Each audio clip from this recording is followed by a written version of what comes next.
Okay. Greetings and peace, everyone. Thank you so much for joining me this evening. Tonight, I have the honor and privilege of being with my Shaykh and Murshid, my friend and brother, Shaykh Wahid Azal of the Fatimiya Sufi order, and my brothers, Matt Douglas and Stephen Bayer of the Fatimiya Sufi order. So tonight, Shaykh Wahid returns for part 12 in the series of dialogues and conversations that we're having to educate the public. And we're going to focus on this toxic positivity that we have been battling, especially those within the Fatimiya. And for all of the haters that are out there, for the record, Shaykh Wahid Azal is my murshid, my friend, my brother, and I am part of the Fatimiya Sufi order. So there is no doubts or confusions about that. So without further ado, Nur alaikum to our beloved Shaykh. Wa alaikum Nur, and also to Stephen and Matt. Yeah, you know, the issue of toxic positivity is one that actually some people were starting to address towards the latter years of the zeros, as the New Age movement was kind of beginning its decline in the way that I see it. But an angle that I think that needs to be kind of the angle the lens to contextualize what toxic positivity really emerges or reflects. We got to go into the history and the sociology of this. And I am with Max Weber and his amazing book that really formed my thinking about the West and capitalism in general in tandem with Marx. And that was his great book, The Protestant Ethic and the Spirit of Capitalism. And in that book, he touches on certain psychological features very briefly, but you know, there's room for kind of expanding on what Weber says.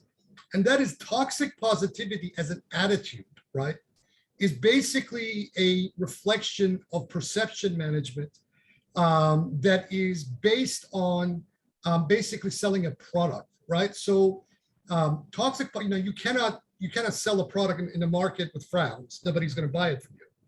So, you know, you need to constantly have smiles and fakeries and that sort of thing in order to package something to make it palatable as a product to sell to, you know, to a consumer.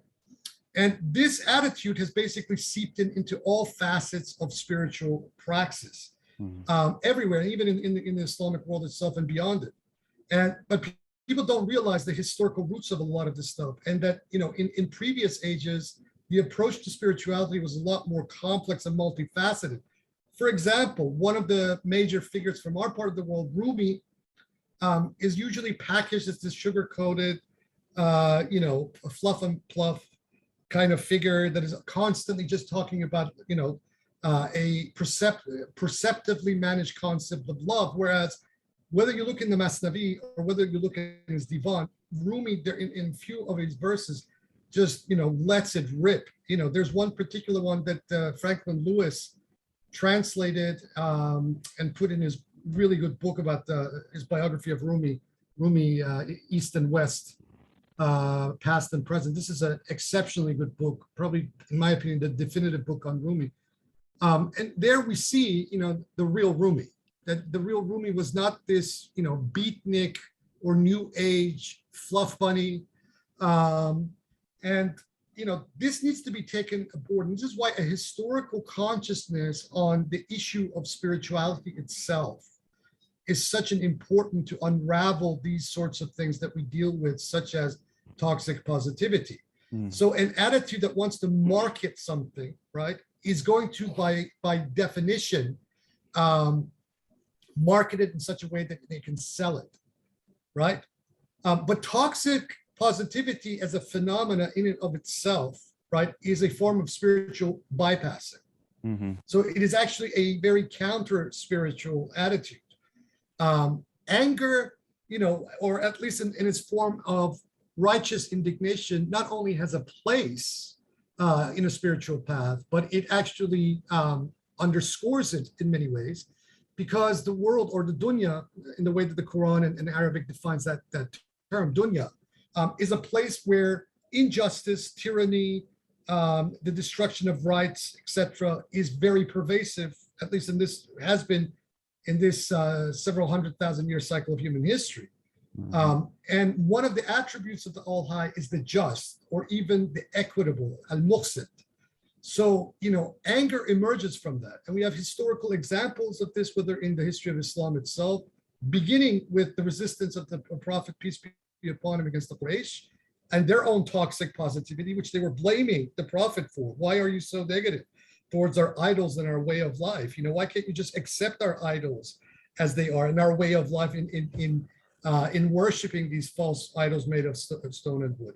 And had the Prophet, peace be upon him, said, yes, let's all get along, let's hold hands and sing Kumbaya, we wouldn't have Islam today. There would the idolatry of these Qurayshites and these people who had corrupted the Hanif religion of Abraham, peace be upon him, would have been swept away, and Islam would have been just one footnote to history like everything else. Mm-hmm. So this is where you realize that this whole reality of toxic positivity is both phenomenologically counterintuitive and also historically counterintuitive. You see another example of this, very prominent example of this with Jesus Christ, peace be upon him, in Matthew 23, when he stands up to the scribes and Pharisees and doesn't pull a single punch against them and calls them a nest of vipers and this, that, and the other thing, then overturns the stall of the money lenders and users who are using the temple of his father to make money out of, right? Again, we're in the stage of capitalism. So in a sense, Marx is correct that material forces, right, not only shape the way that human beings conduct the general interactions with each other, but these modes of production are also simultaneously influencing the attitudes, the behaviors, and the perspectives of people. And capitalism, because of its nature, because it is incessantly and constantly trying to sell something, right, must by definition adopt this toxic positivity, the constant fakery and smiles and etc. in order to sell, right? But it is not truth. It is the very opposite of it. It is counterintuitive. It is not what the path is about. The All High, for example, one of the names, several of the names of the All High that we have in our sources are things like Al Azab, the wrathful, the angry, right? Or Qahar, right? And on these things go. So to exclude the reality of anger as on the basis of righteous indignation is actually anti-spiritual. And so in many ways, the New Age movement and derivatives who kind of thrive on this toxic positivity are in themselves, in my opinion, counter-spiritual and anti-spiritual. Hand it over to you guys then. Shaykh, that is absolutely beautiful. And it reminds me of what you mentioned about Rumi, because I read something about Coleman Barks, the one that translated Rumi's works, that he had a certain bias, Western bias, where he removed all mentions of Allah, Islam, everything that refers to the aspect of finding that balance, where Rumi does kind of let it loose. So yes, Coleman Barks had his own agenda in terms of how the works was translated. So I thank you so much for pointing that out, especially this love and light and all this fluffiness that we see in these spiritual communities. And it's so important because we have to realize what it says in the Holy Quran, that both good and evil come from Allah.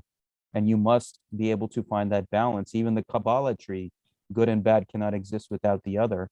So that is very true, and I thank you. But it also says, but we have to be clear about this. It also says that blindness and sight are not equal, nor is the darkness and the light equal, right? Yes. So this it is created by the All High, absolutely. But everything emerges from the All High. Both countries, all opposite, all paradoxes, all contradictions, they all have a single source, but they are not equal. Yes. And that is the difference. So the light is above the darkness or the negation, right? Just like sight is beyond, blindness, because sight can actually perceive. It can tell things, whereas blindness is in the dark. Thank you. Thank you so much, Shaykh. And now over to Brother Stephen Bayer and Matt Douglas. Any thoughts? I think some of the symptoms of when positivity is used to silence people can sometimes be summed up sort of like the see no evil, hear no evil monkeys that you sometimes see. And then like, if you don't speak it, you can just ignore the gorilla in the room, as it's sometimes illustrated in cartoons. I think sometimes it's also an elephant. I've heard it both ways. But the idea that there can be a giant beast, the problems of the capitalist system, um, blinding people to real injustices, but because they have to sell themselves as being available to buy in to, what currently is wanted in the labor market. So for an example, like during the Iraq War, there was a wrestler who went by Sergeant Slaughter, and he sold himself into this odd caricature who bizarrely pulled a Rumsfeld and supported Saddam Hussein. That was his bit for a while. A really bizarre caricature to put on TV, but it was designed to get to children. Nobody really seems to call out that that was really horrible propaganda that was being used on people's television. People just sort of ignore the problem. Once the unity starts, it can be sort of a toxic unity that uses caricatures. And even when something's overtly wrong, like hits you over the head, like this image is problematic, people are more likely, what they're afraid of, in my opinion, is a blame the victim dynamic that's a misfiring of, sometimes it's illustrated as a drama triangle. And basically what that can be is a person is a problem when he raises the alarm that there is a victim. So raising the alarm is itself making the other people in that system victimized, and they flip it around and claim to be, you're a persecutor for alerting us to this negative stuff. Yeah. In the New Age community, I Absolutely. often see it represented in this pseudo hermetica that uses quasi physics, not metaphysics, to misrepresent what positive and negative energy are sometimes. And while there is an aspect of how gratitude towards the all high can attract blessings, that there is certainly an element of just sort of nullifying anybody with positive energy. I think somebody's invented I think it's actually called New Age bullshit generator, and it types out stuff that it misuses physics in a hermetic fashion to pull up these really bizarre, nice sounding but otherwise empty Yoda, Mr. Miyagi type predictive speech. And it's sort of an example of the false mentor that Hollywood has programmed America to expect. And this sort of I noticed this sort of pattern and expectation gets channeled down to the establishment churches and sort of the talking points of the Baha'i faith that often ends up going along with supporting the system and trying to bring up the, gee, there's a blatantly illegal problem here. There's some sort of support for crimes against humanity or being silent about annexation of land, and conflict zones, using it as proxy war for East versus West, which ultimately comes down to arms sales. That spirituality has a tendency to be used not to actually give energy to the call for justice and the rejection of how the system is dehumanizing people, but instead kind of acts sort of like professional wrestling and selling out when it buys into the system. So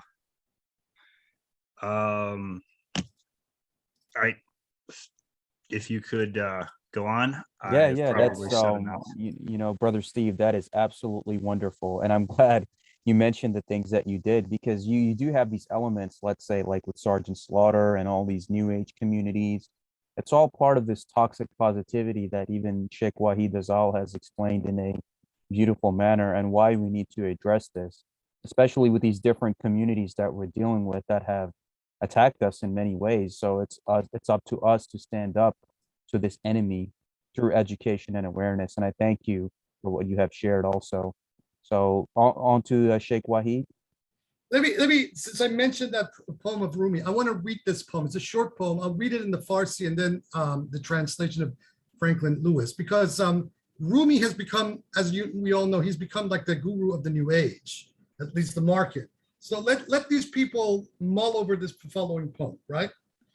He says, and this is from the 2137th poem of his divan.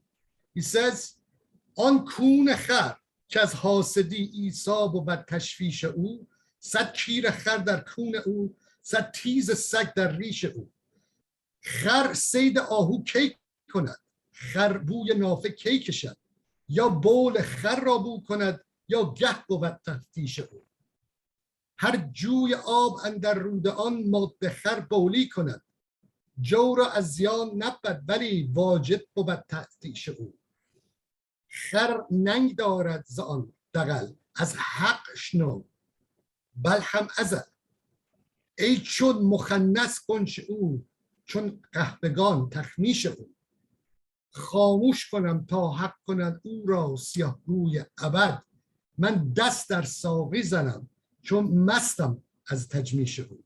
And the translation, this is by Franklin Lewis, and it can be found, this translation, in Rumi, Past and Present, East and West, page 317 by Franklin D. Lewis.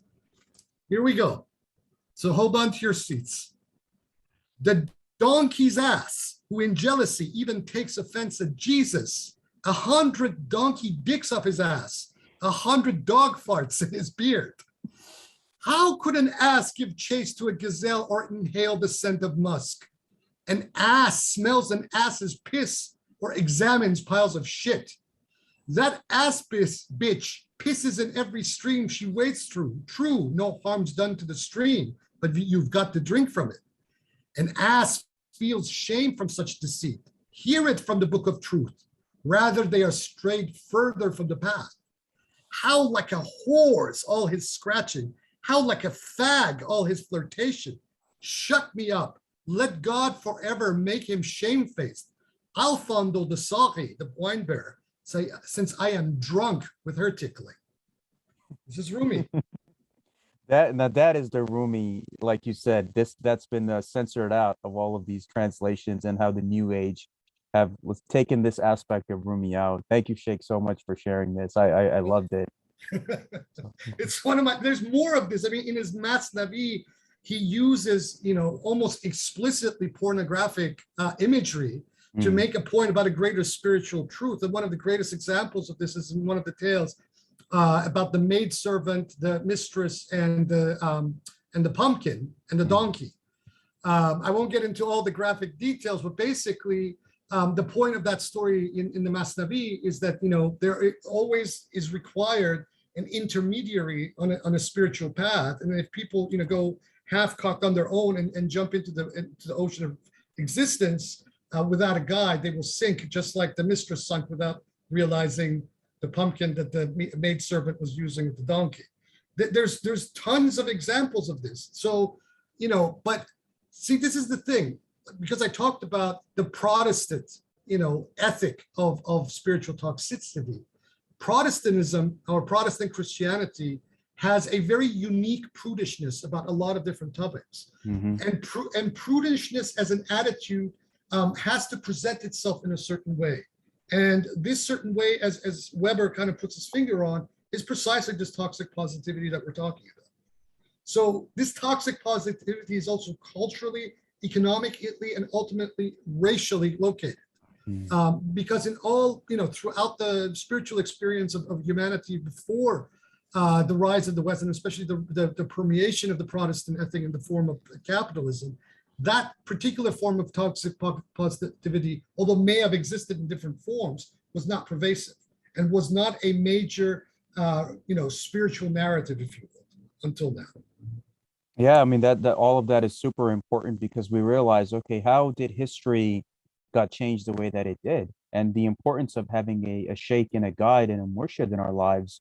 It's like what I always say, that when you go into the ocean of Islam, if you don't have a sheikh or murshid by your side, you will drown.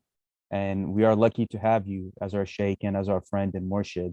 And it's so important that we realize the aspect of walking each other home and the importance of having that teacher and guide in our lives, and why a lot of these spiritual groups take that because they're mixing Western individualism into those spiritual teachings. Exactly. And that Exactly. that shouldn't be so. So on But they, to yeah. but they don't realize that they're not actually being the individual because they're culturally conditioned. That this kind of behavior and attitude is actually a form of cultural conditioning. So there's no individualism in it at all. It's actually a form of a very subtle and insidious form of collectivism. Yeah, that's absolutely right. And that's a good point because it's the aspect of culture and that conditioning being mixed in. So thank you for pointing that out, Sheikh. So Brother Matt Douglas, Stephen Bear, any thoughts? Matt, you're That's unmute yourself. Let me see.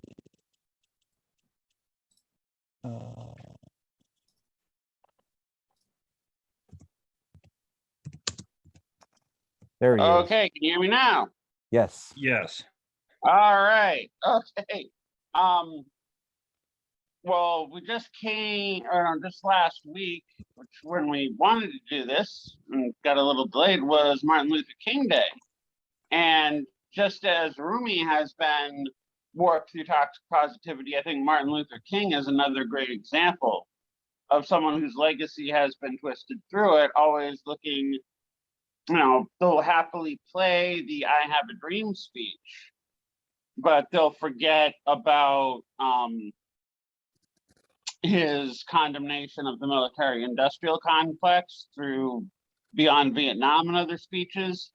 I believe it was in that one where he called the United States the greatest purveyor of violence in the world. This is also someone who, when it came to, since we're talking about justice, didn't just want simply getting along, but even said, and said within a month before he was killed, we're going to Washington to get our check, talking about the need for reparations. So that immediately comes to mind as one example of another individual whose legacy has completely been warped. And what it is it comes down to serving the establishment, serving those people at the top, because there'll always be a way that they justify their own violence.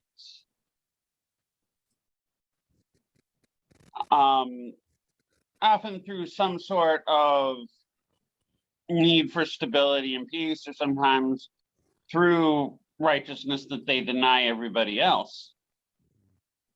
But it always comes down to, does it serve, these basically elite assholes? In which case they think it's okay, or does it serve humanity? In which case they think it's not. So if you're maintaining the status quo, therefore you're being peaceful because it's not disruptive. But all of a sudden somebody does challenge the injustices of the status quo. Mm. Well, suddenly we got to put them down, and well, it's just the right thing to do.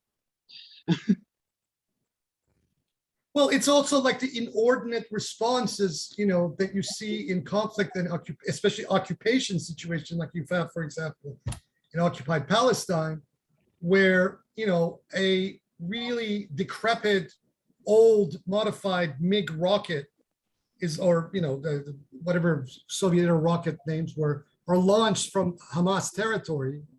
And they never hit their mark. They just like fall outside like a couple of paces from some illegal Israeli settlement. And all of a sudden, the entire IDF and Israeli Air Force is mobilized, and they are demolishing entire sections of Gaza into dust, right?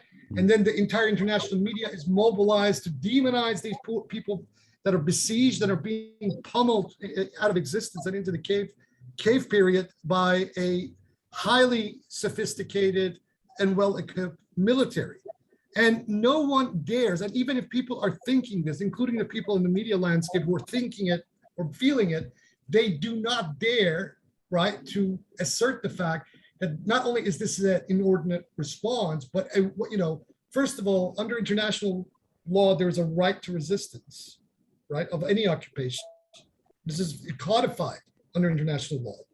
Number two, there is no moral equivalency, as the fallacy exists today, between an oppressor and the oppressed. The oppressor is not the equivalent, is not equal to the oppressor, right? If the Zionists want to walk down that path, then they will have to step down a couple of pedestals and make themselves, which is a fallacy, by the way, but actually posit the fallacy of their equivalence with the Nazis. Now, we just know that this is absolute nonsense. There was no equivalent, no moral equivalence between the dastardly and utterly, mind-boggling tyranny and genocide that was perpetrated by the Nazi war machine and industrial killing machine against the Jews of Europe. But during this entire occupation over the last 70 years, the Zionist state and its propaganda arms throughout the world are trying to assert some kind of moral equivalent, even moral superiority of the right of the Zionist occupation in the kind of stuff and the ethnic cleansing and the dastardly behavior that they have shown to the Palestinian people. Now, I am no friend of Hamas. I do not like Hamas. I even believe that Hamas is the Frankenstein monster of the creation of the Mossad and Shin Bet itself, and there's a lot of evidence to that end, because they wanted to cut the feet from under the PLO back in the 80s. So they cultivated Islamic fundamentalism in the form of the Muslim Brotherhood and Hamas specifically, and this thing went, out of control, just like the Americans did with Afghanistan, and just like they did in Chechnya, just like they did everywhere else. But so the fact is that the moral equivalency does not exist. Someone who is oppressed, someone whose back is against the wall, holds, at least from the standpoint of moral dynamics, all the moral cards. The one who is pummeling them, the bully, has no moral claim. They are not the equal of that person. This is a axiom within the scriptures of every tradition on the planet, including the Old Testament and the New Testament, not to mention the Quran, and also throughout the scriptures and holy texts of the Eastern religions themselves, whether we're talking about Buddhism, Hinduism, or Taoism, whatever. But in the modern and postmodern period, and particularly as we have moved into postmodernism, these moral agencies are basically in their causality have been deliberately turned upside down. So an oppressor, right, is actually looked upon as a righteous actor who is resisting these quote unquote terrorists, the native people of Palestine. Never mind that that is an occupation. Never mind that the existence of the state of Israel, based on the 1947 United Nations resolution of the Security Council, is actually illegal. A parcel of property was voted on by the United Nations in 1947 that made two states, a Palestinian state and a Jewish state. And because of the 1948 war, Israel managed to take over all that property and then progressively then moved in and took over the West Bank and Gaza from the 1967 war, then into the Yom Kippur, then et cetera, and so on and so forth. None of this stuff is ever mentioned. Yet the smiley faces of Israelis, and especially this Israeli establishment, I have a lot of Israeli friends who cannot stand the Israeli establishment, what the government is doing. So no one can accuse me of being an anti-Semite here. But the niceties and the smiles in the public media, in the perception that is broadcast to your average white American or white Canadian or white European, is that they immediately begin to identify with the Israeli, with the Zionists. Never mind that in Europe, at least that in Germany, where I was living until 2019, that these people were anti-Semites and were the greatest anti-Semites history has ever witnessed. But when it comes to the question of brown people, Arabs, etc., all of a sudden, doesn't matter what these people are, that they're resisting an oppressor, but all of a sudden the oppressor becomes the hero. And this is one of the problems that postmodernism in the modern world, and particularly since the post-war period, has generated. And this is also the thing that fuels toxic positivity. So we can also now reframe toxic positivity as a form of collective gaslighting, or a form or a very particular facet of gaslighting, right? And this is what people need to take on board when they look at these sorts of things, right? Honesty, truth, these things matter above everything in any spiritual path. It doesn't matter where they're coming from. Even if a disciple, for example, sees the truth of a situation as against their murshid, against their guru, right? They have a God-given duty to mention this. Why? Because it is also incumbent for that teacher to remain honest, to remain grounded, to remain humble, etc. But in most contemporary spiritual contexts and ashrams and etc., and with all the controversies that we have seen, and it doesn't even have to be an ashram, it could be just a very basic business, right? Even though everybody preaches or tries to project an airs of equality and individualism, in the actual behavior of many of these people, they're actually reproducing and performing the behaviors of extremely authoritarian modalities and paradigms. And these are the paradoxes, these are the contradictions, and these things are evidence of the kind of poison pills and inversions, if you would, in the way that Guénon puts it, that are pervasive in this modern, postmodern world, and that are called ultimately not only counter-intuitive, but they are primarily counter-spiritual in every conceivable way. Thank you, Sheikh, so much for talking about this, because what I see with the Mossad is one of their mottos is, by deception, thou shalt do war. Exactly. And if you look at the indigenous people, the real anti-Semitism is being taken place against the indigenous Palestinians, because the majority 100%. of the Israelis that are there, they are of non-Semitic descent. There are Eastern European or Russian Ashkenazis, Jews, yeah. Ashkenazis. There's more Russian Jews or Polish Jews there than the actual indigenous people. It's basically a white settler regime. So the real anti-Semitism is being happened against them. And let me underscore this before we get someone wants to get us into trouble with YouTube, because YouTube is very sensitive to this whole issue, and they take videos down right and left over it. The fact is, and historical evidence proves this, that under the Zionist regime, there are pecking orders of even Jews. We don't even have to go into the Palestinian issue yet.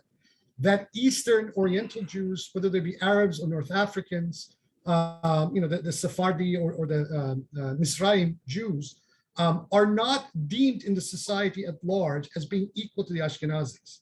The Ashkenazi Jews are perceived as being at the top of the pecking order, and then the Yemenite, the Sephardic, and the Mizraim Jews are looked at as further down the ladder, right? Now, most lockjawed Israelis will, they will protest all of this, but Israelis that I have known who have been my best friends, right? Many of them Mizraim, a couple of them, Iraq, came from Iraqi Jewish families who had moved to Israel in the 1950s. They all say that they were discriminated against growing up, that the Ashkenazi population would often not make a distinction between its own Arab Jews, like these Iraqi or Yemenite Jews, and the Palestinians.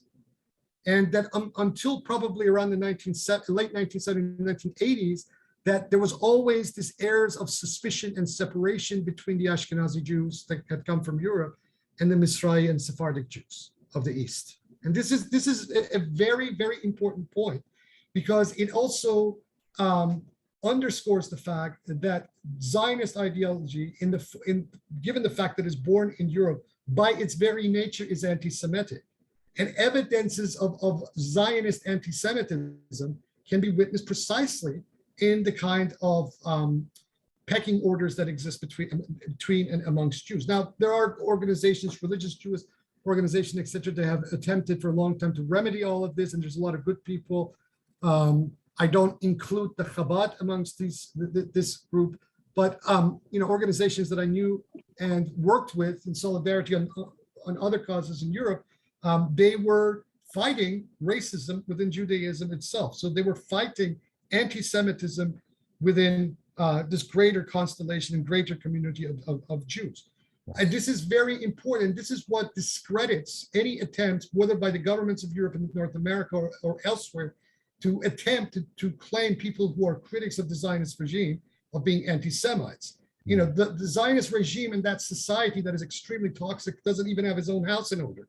They have pecking orders amongst Jews that they discriminate against other Jews.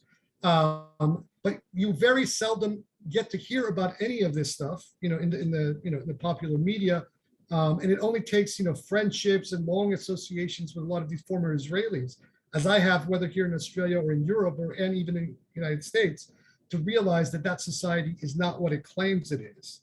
And that because it is a white settler colonial regime, it by definition also has these discriminatory hierarchies in place amongst its own population. We haven't even entered discussions about class and socioeconomic background, etc. So one of the things that these people would always show me is that by and large, because there's mandatory military service in Israel, by and large, the children of Sephardic, Yemeni, and Arab Jews always get pushed into the front lines of the various conflicts, whether it be in the Palestinian occupied territories or whether it was the wars of 1967, Yom Kippur, or Lebanon, etc. So they get pushed, and so the children of Ashkenazi families are always at the back. So they're always protected. These things exist amongst Israelis. And when I started hearing these sorts of stories is when I started forming some very deep, bonds of solidarity with a lot of, Sephardic and Ashkenazi and Misraim and Yemenite Jews. There are also those of them, unfortunately, because of this reality, who have become the proverbial Uncle Toms. So you have religious organizations amongst Yemenite and Misraim Jews that become even more right-wing than the official ideology, and who are all, overtly preaching the most genocidal forms of rhetoric, etc.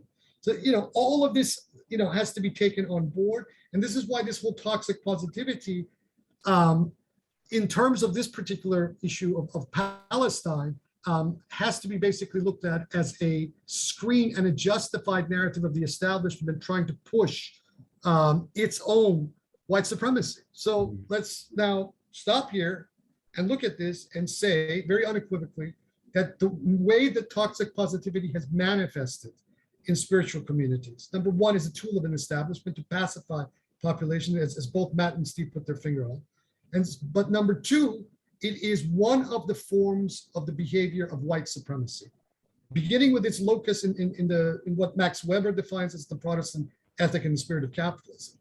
So, people who want to put niceties and smiley faces and avoid, the negativities and the realities of the world that most people don't, but that most people want to look away from for assorted reasons, is a perpetuation of the supremacist narrative of the tribes of Europe.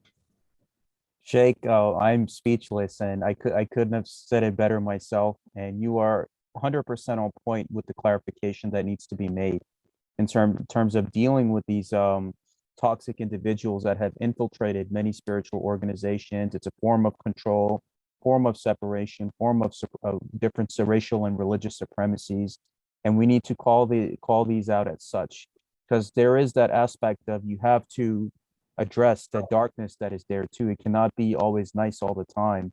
And I was speaking with one of my friends who is he has his own journey, and he's like on the left-hand path, but he respects my Sufi path also. And he realizes the concept of good and bad, this duality that we're in, coming from Allah subhanahu wa ta'ala. And he says too, he said, what I see in all of these communities, and it's basically those are the ones that are the perpetrators of the injustice, of the hatred, of the stuff, but hiding behind the smile, like many organizations that claim unity and peace and love and kumbaya. They are the real devils and demons that are committing the atrocities. So I thank you very much for this clarification. So, Ergo the Baha'is. But sorry, Steve. Let me just put my finger on another thing, because this is very important from where we as the Fatimiya are coming from. And this is the practice of tawalla and tabara that is a guiding practice of Shiism. And I'll quote from Muhammad Ali Amir Muezzi's book, The Divine Guide in Early Shiism, which I think everybody should read. He says, quote, for the Imams, bara'a or tabari is the indispensable complement to and opposite of walaya or tawalli. If we translate walaya or tawalli by faithful, tender love of the Imam, then bara'a or tabari would be wild, implacable hatred of the enemy of the Imam. We should be simultaneously mindful of everything that involves this opposition of Imam or enemy of the Imam. or the Imam's faithful believers against the partisans of the Imam's adversaries, as well as the corresponding pairs of opposites, the hyro-intelligence or nexal consciousness, aql, and those of the counterpowers of ignorance, jah.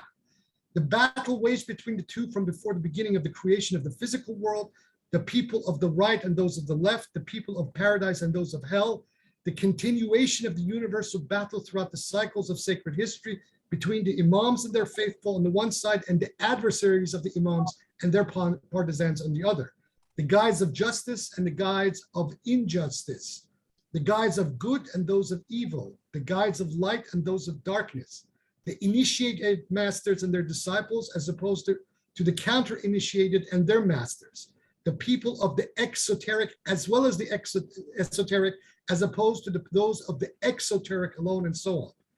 According to the Imams, one cannot fully love the Imam and his cause without simultaneously hating the enemy opposed to him and to his cause since the time of creation. The believer who is faithful to the Imam should pledge love and obedience to the master who initiates him into divine sciences, and hatred and disobedience to him who stands for the opposite of this initiation.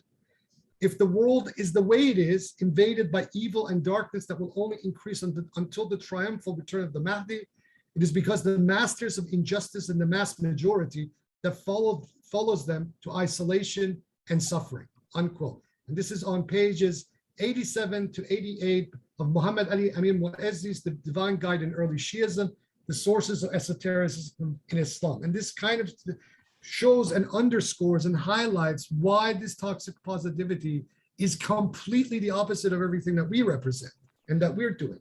And I'm also sending this message to a lot of, modern new age fluffy Sufis out there who, often wondered about, why I am the way I am. Your guest, my dear friend, Caleb Adams, got this right away about me, about what I'm doing. And that I am not a disciple collector. And thank you, Caleb, for saying that. Because these are the principles that we live by. There is good and bad. There is light and darkness, in this plane of history. That doesn't mean that the creator isn't one, or that the creator has a adversary in the form of the devil that the creator cannot control. The creator is Satan is God's ape, as far as we're concerned, is his pet. But nevertheless, in this spatio-temporal world, there is a duty incumbent on a person who is a true initiate, who is walking the path to the All-High, to confront these things. This is also part of our test. It's also part of our alchemical process of perfecting ourselves. That doesn't mean that we just slide exclusively into anger, but it also means that we don't slide completely into fluffiness either. There is a balance, right? And this balance, like I said, is an alchemical one, by which we create within our own selves, our own alchemical body of ascension. Thank you, Shaykh. Thank you so much. And that is, what Caleb was able to identify and what you pointed out, that is the absolute truth. It is that middle path that we walk, and that is the Fatimiya Sufi order.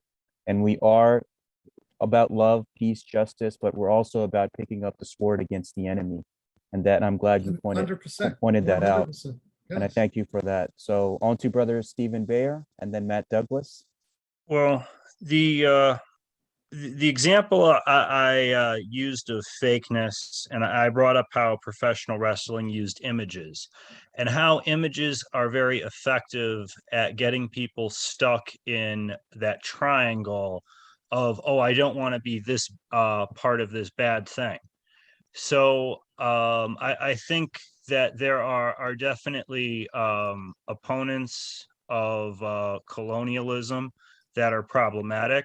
So for an example of white supremacy, I'd like to point out, there's some good imagery for the Texas Rangers in the media, but there's also a history of colonialism and at certain points wiping out tribes that they had competing claims with. Now, they will try to, clothe themselves as the protector of women, because I think one of the times that the Rangers massacred some Indians, they were provoked by some prisoners who were slaves who were being abused by their captors. But regardless, the colonists and settlers, they need a problematic opposition, and they use that imagery to whitewash a system of abuse that is how they are there in the first place.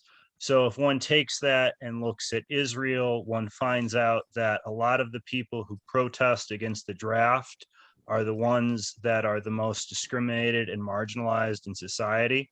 Even when the draft has more people questioning it, they don't question it openly. There's sort of quiet talk about, do we want a professional army? They don't want it to directly question the system of requiring people into the IDF. And the image of resistance against the IDF is all of a sudden equated to various actions of Hamas and randomly firing rockets. There's many people who are opposed to the system of settlements and colonialism, who are not really have anything to do with the Muslim Brotherhood or its caricature of how it wants to twist its version of Islam. And I think part of this, we can actually take another way and see that in the end, the system of colonialism and settlements in Israel had an historical association allied with common interest with South Africa until apartheid ended. And that when South Africa had nuclear technology, it was because they had acquired that with working with the IDF. They were directly, essentially, gave nuclear weapons to the people that they were pretending. Now they want to pretend that we were a liberal democracy and we would have always opposed apartheid. Well, history actually seems to say that colonialism sides with the worst aspects of people, and that it requires a lie and fake images, and it presents these things that twist the truth. And the ultimate design is they don't want people worried where real racist abuse is because they're too eager to get children into the military. Exactly. Actually, some of these Israeli friends of mine in Berlin said that word for word, and particularly about a lot of the Sephardic and Mizraim and Yemenite Jews, that they were so desirous to recruit these kids straight out of high school. And it's also mandatory over there, so it's not an optional thing. And they were doing exactly the very thing that you were saying over there. Brother Matt Douglas, on to you. I'm thinking a few different things. On the one hand, I think it was Keats who talked about the, in Ode to a Grecian Urn, beauty is truth, truth, beauty. But like urns and many other pottery made items, oftentimes I'm thinking of the Japanese concept where they would fill the cracks with gold. And yeah, truth, it's beautiful, but it's messy. Mm-hmm. And oftentimes, if something's not messy enough, there's almost a false beauty associated with it, and that goes back to what Wahid was saying very earlier about you have to sell. You're always selling products with a smile. Mm-hmm. And so when we want to, sometimes when we want to justify something, we polish it up, make it look flawless, and therefore, and naturally that's a lot harder to do for the oppressed because they're under much more stress. Things aren't always going to come out so nice. Mm-hmm. And oftentimes, in order, though, we think we have to fight back by with justification. Whereas I'd almost contend that justification is the tool of the establishment. Yes. Now, I think the person who undermined this the best was Malcolm X, with 4 simple words: by any means necessary. Mm. He did not say by any means justified. He did not say that if it was necessary, therefore it was justified. Mhm. He just said it was necessary. Now, people have to be free of oppression by any means necessary. That also means it's that, I've been having this back and forth with this lunatic Scott Hakala on one of these Baha'i subreddits. They got me banned for a couple of days. But this is the thing that this guy needs to understand is that, from our perspective and from my perspective, because he's pushing this whole covenant line, right? Covenant, you're a covenant breaker, this, and trying to example me and several other people as what happens to people who break the Baha'i covenant. Well, I am explicitly claiming that the Baha'i covenant has no legitimacy. It is not a covenant. It's a fear-based control, mind control mechanism that keeps people in line within this organization. And so by any means necessary means that in that situation where you're in confronting such illegitimacy that is oppressive and is lying and is inverting everything and is the essence of negation itself, you break it by any means necessary. So how did that manifest for me? Back in 2002, I will say this up front. I took a copy of the Kitab al-Aqdas, Baha'u'llah's so-called most holy book, and as a ritual, right? I urinated on it and then burnt that book into cinders. That was the liberating act. And I even had a witness, like the 2 of them, to watch that happen. Because this thing is so oppressive. The reality of this thing is so oppressive that it is not even worth pissing on, just like that poem of Rumi says, right? I don't, this is the thing. In the Fatimiya, I promote and I have made it completely halal for people, right, to confront this sort of oppression, whether it comes in the form of the physical form or whether it comes in the form of an attitude form, by any means necessary as defined by Malcolm X. So that means that tabarra and cursing the enemy who is inverting and negating everything, is not only halal, it is a sawab. It is a meritorious act. You are actually doing God's work when you curse and condemn that kind of enemy. And this is exactly what the Imams, peace be upon him, mean by tabarra. Now, to the mind of a toxically positive conditioned human being, including amongst a lot of Muslims, this is just like, wow. But I remind these people, look into your Quran. Look into that surah where the Prophet says, Tabba yadda Abi Lahab wa tabba. May the hand of Abi Lahab shake and shake, right? Which in the context of the time in Mecca, right, is an unmitigable curse. The Prophet is cursing. When you tell someone, may your hand shake, it means that may your entire existence fall into cinders. And this is a surah of the Quran itself. So, the toxic positive is even within the ummah, you do not accord an enemy who is there to destroy you and is being an agent of fasad, or what the Quran defines as mufsida fil ard, a corrupter of the earth. You do not extend niceties to this sort of person. You do not, or forces usually. It's not one person. It's usually forces. An individual on their own can be dealt with. They can be, coaxed and rationalized with eventually in some fashion and put that. But when you're dealing with an organization, a collective that is mafasid fil ard, corruptors of the earth in this kind of fashion, you do not pull a punch. You go after their necks by any means necessary. And this is perfectly halal. This is also a revolutionary ethic. That doesn't mean that we are suspending any form of ethic and morality. No, the ethic and morality, just like we said, is on our side. There is no moral equivalence between those who are perpetrating and those who are resisting the perpetration. And unfortunately, in these times that we're living in at the moment, this entire reality has been blurred, and people are, just like Malcolm X predicted about the media, people are loving the perpetrator and hating the victim of the perpetration, right?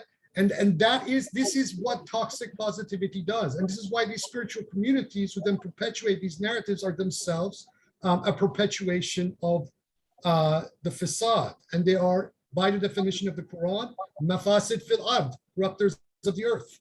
It's as simple as that. And so in my context, by taking a copy of Mirza Hussein Ali Nuri Baha'u'llah's Kitab al-Aqdas and ritually urinating on it and then burning that book, this is an act of liberation. The Baha'is don't like that, too bad. I did it.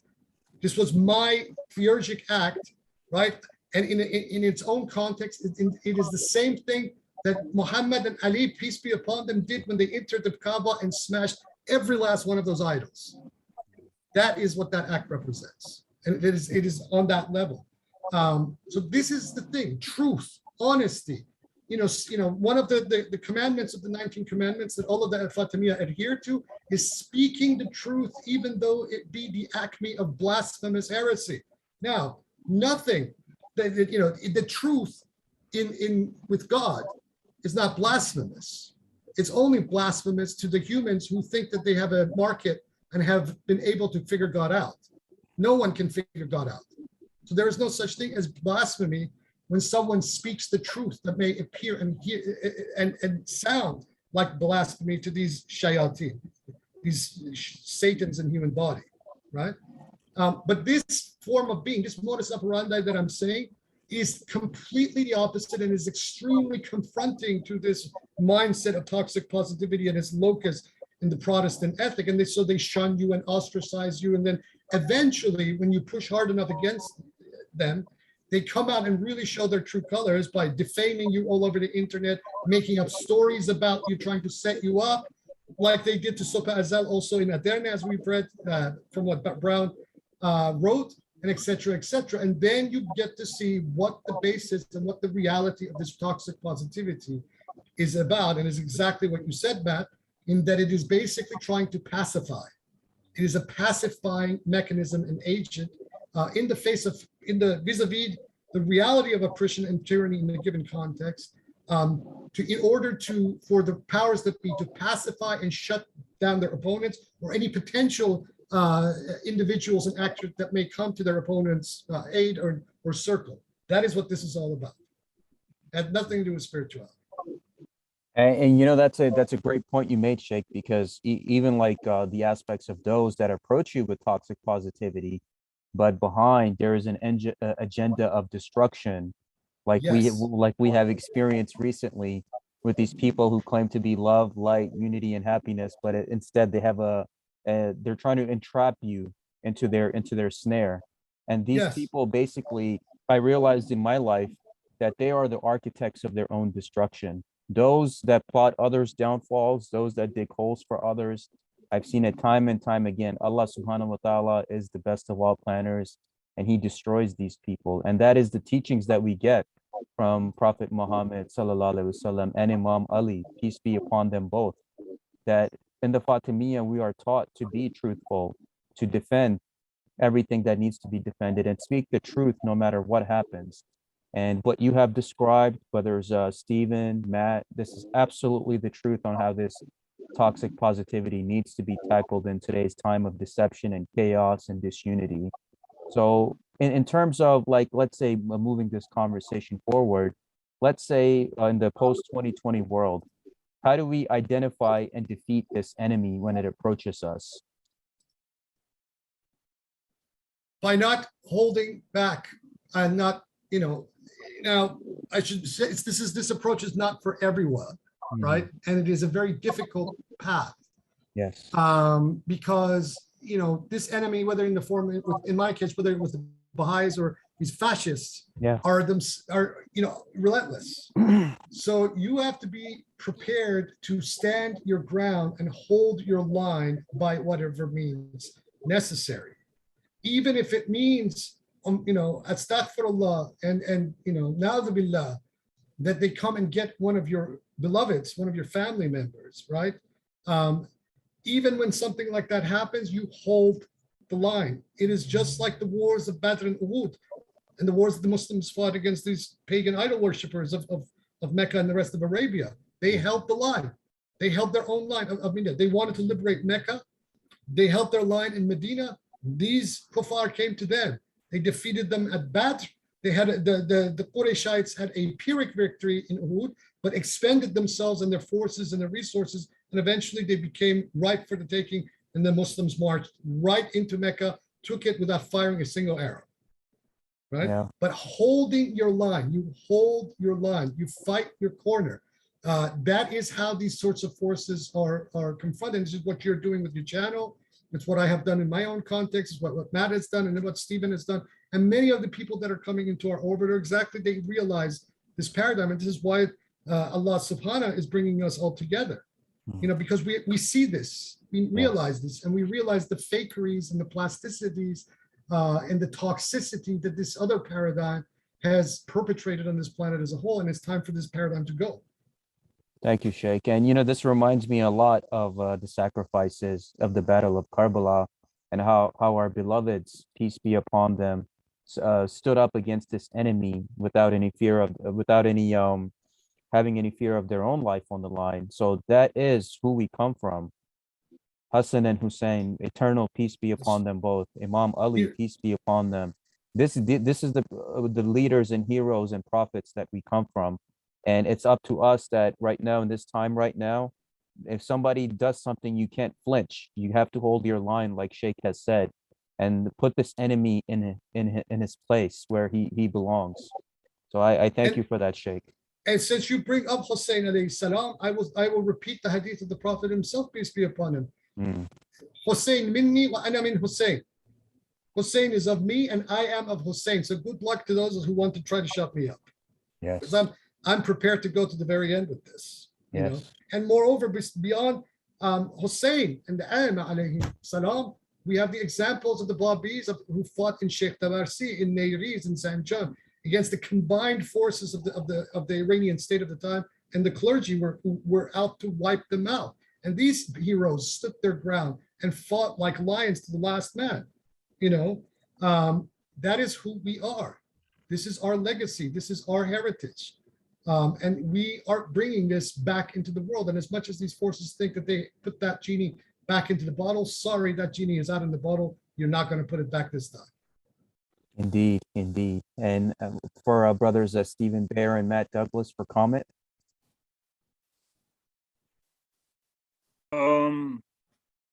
I think sometimes when I think of the Battle of Karbala and of Furuzanfar, I think of the example of Abbas, the brother of Hussein, who even when his arms were cut, continued attempting to do what was right. And I think of Mullah Hussein and his last stand at that battle. And this reminds me of what we have to do when it comes to the lies that normalize colonialism and white supremacy with toxic positivity. We have to take a stand against that, because they will keep trying to appear normal. They will keep trying to appear on TV and try and take your children and force them into the next war. And his history is against them, and the triumph will be with the believers. And I definitely want people to be able to see clearly and be able to judge when to take that stand, and make sure they know that they're not on the sides of these people with MAGA hats and thin blue lines who want to make the military industrial complex and the police state into the good guys and ignore all of the victims and blame the victims. That's why we've been given a mandate to protect the youth, and I want that to be in everybody's hearts to protect the next generation. Brother Matt? It also goes back to just what your tactics will vary, and they won't necessarily be in line with what you're told is the way to do it, because I'm certainly not the first person to say this, the oppressor will never give the education to be overthrown. No, you have to get it, take it from him, Exactly. yourself. And therefore, if you play by their rules, you're playing their game or you become a and you're facet gonna of them. lose. Yeah. Mhm. So you have to go against what they're saying is the way to do it. Yes, that's right. Education and awareness, which is what Sheikh Wahid Azal has always been teaching us, is to always think outside of the box and be researchers, be on these spiritual paths and learn. And the Fatimiya Sufi order being the true aspect of unity and welcoming those with different ideals and seeking the truth and applying that to your life by having a Sheikh, Murshid, and also he's encouraging you to apply those teachings to your life and the aspects of yourself around you. But at the same time, not to tolerate any evil or injustice. So wonderful points made by the Sheikh, Brother Matt, and Stephen.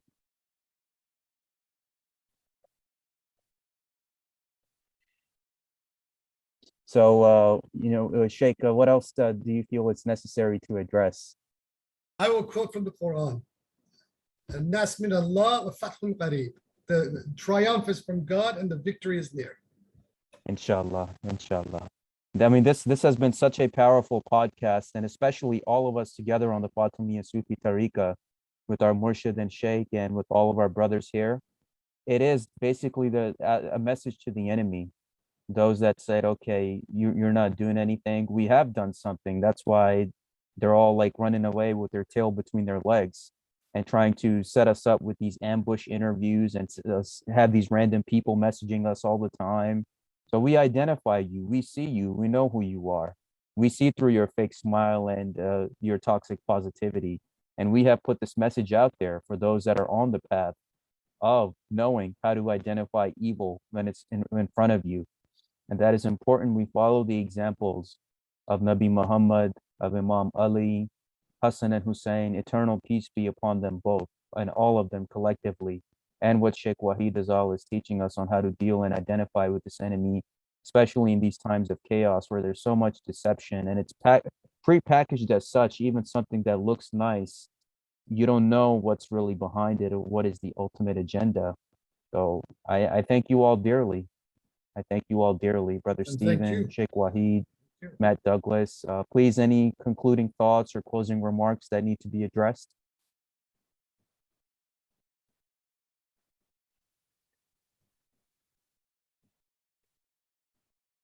Steve, Matt? Any closing thoughts, bro?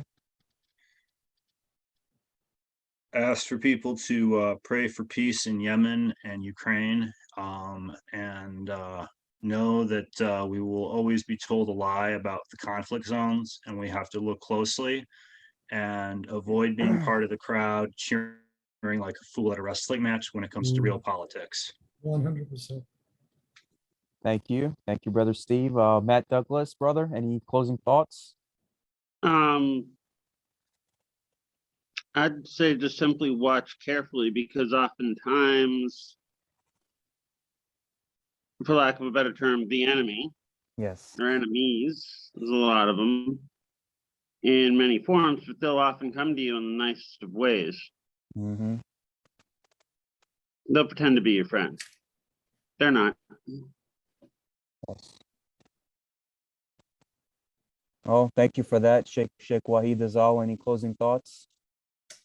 Yeah, this was a great one. This was a good one, and we needed to put this out there.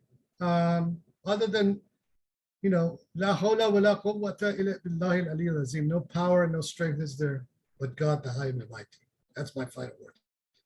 Thank you, Sheikh Wahid Azal, brothers Matt Douglas, Stephen Bear, all of our brothers and sisters and friends of the Fatimiya Sufi Tariqa. And let this be a notice on the record, for the record, against the enemy, that we're here, we're together, we're united, and we're not going to deal with your BS anymore. And we're going to keep doing what we're doing.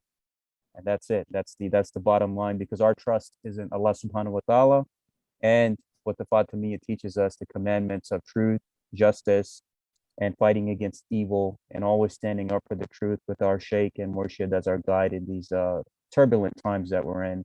So with all of that aside, I thank you all. I love you all dearly. And I bid you all farewell with the Fatimiya greeting of Nur Alaykum. Alaykum Nur.